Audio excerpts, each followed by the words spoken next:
Sooner Scoop HD.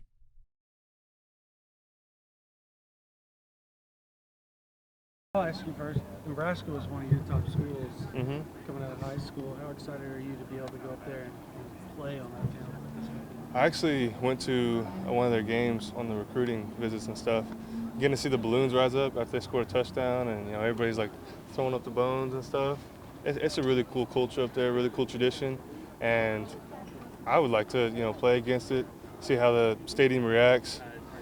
Just to ups and downs. Being on the field, it's gonna feel completely different. So I'm excited. Trying to keep it quiet. Yeah. Kind of seems like the theme of the week is just keep the outside noise from everything that's happening in Lincoln. You guys know that you're going to get their best. Nothing unusual for Oklahoma, but just what's the mindset this week? Well, we know it's a rivalry. We know they're a good team. They got a lot of talent. And what's going on right now in Lincoln is really none of our business. They're still a team that we got to face. We're going to get their best. It's still a rivalry. You don't always know what's going to happen in a rivalry. So we're going to bring a lot of energy, prepare like we continue to prepare every week, and go after it. Kind of one of those things that look no further than what almost happened a year ago with Nebraska. Yeah, exactly. So, obviously, being that they've got an interim coach and all that stuff, you say you're not worried about all that, the coaching stuff, but obviously they're going to be a team that they got nothing to lose. Have the coaches been talking to y'all about be prepared for just about anything? Yeah, they've been saying that about the first two games as well.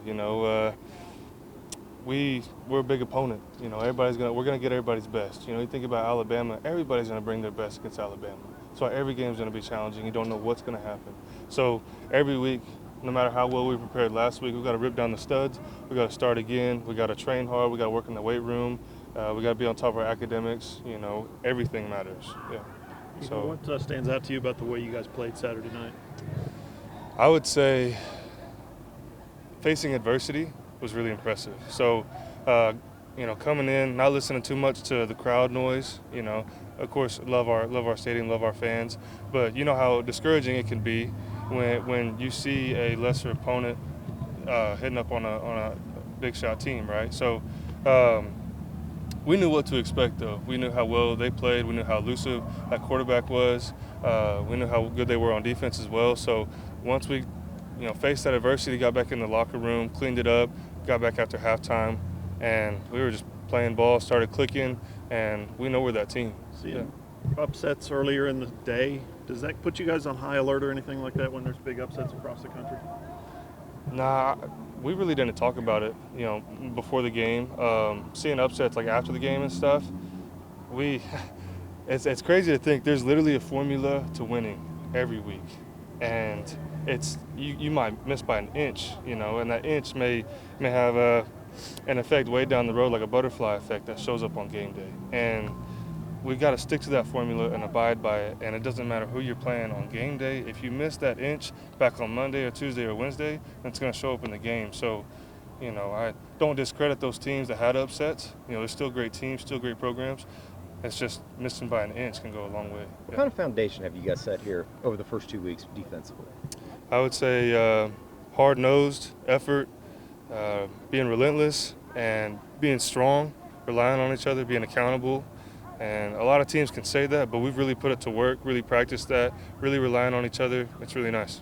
I asked Coach Roof today about the slippery quarterback, Colin Schlee, and he was getting away from a lot of sacks, and you just mentioned him being elusive. Mm-hmm. Can that demoralize you a little bit? You beat your man, you get to the quarterback, you get your arms on him, and then you just don't get him down. Can that, disrupt the rest of the day, or do you have to just put it behind you and go play by play? Yeah, it's got to be next play because, like I said, that inch, if you didn't take that next step to follow through on the tackle, and as strong and elusive as he was, just slipped it off, right? We missed tons of tackles last Saturday. So we saw we're weak right now. We know that we got to work on that in practice. We got to stay on top of that and finish following through, even on the tackle, like you said. Beat your man, got good hands, good feet. Now you get to that quarterback, now wrap him up, grab his skin, rip off his skin, and push through him. And that's just that inch. We got to focus on the inch. Yeah. You would have seen Casey Thompson last year, right? Mm-hmm. You would have seen. What do you remember about preparing for him and going up against him as a team? I just went blank. Remind me who Casey is. Sorry, Texas quarterback last year, Yes. Nebraska quarterback this year. Yes. Okay. I don't know why I forgot that for a second. No, we played him before. We know he's a talented dude. He loves to throw while he's scrambling. You know, he's a smart guy. He's fast. You know, we played a quarterback just like him last week, so we know what to expect watching the film on him and prepared. Do you think there's similarities there between him and the Kent State guy? I think so. Yeah. Nebraska's been able to score, so what do you see from them offensively that's been the reason why they've had so much success? They've been able to score points. I think they got a lot of talent. They're fast, and you know, you watch the film. They got tight ends and stuff, chasing down the field for blocks. They got a lot of effort out there. Take a lot of pride in how they play, and that's good competition. It's the best offense we've seen so far, and it's going to be a good challenge for us. They got good, strong running backs that break a lot of arm tackles, so it's going to be a good challenge. Yeah. Coach Venables talked about wanting to see you all strain a little bit. Like he said, he came into last week's game saying, I hope you all have some strain just to see how you guys would react. Can you give us kind of just synopsis of, you know how the outcome was, but how the instant reaction was, the leadership was on the sideline, just the overall mentality that you all took to not get too high, too low, when there was some ups and downs, some major frustrations on Saturday? Yeah, I would say when we went through fall camp, fall camp was so hard. Every single day it's a grind, and every team can say that, but it was the hardest football's ever been for anybody. And we're out on the rugby fields, and it's uncomfortable. We're out of our comfort zone, and we're in the grind, we're in the heat, we're sweating together, we're bleeding together, even crying together at times because it gets emotional. And, man, we've been through so much worse. I say so much worse. It's been so much harder.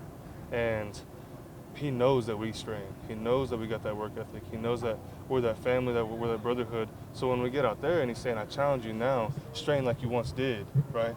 You've done it before, you can do it again. Here's the adversity. Let's see who you are when it comes.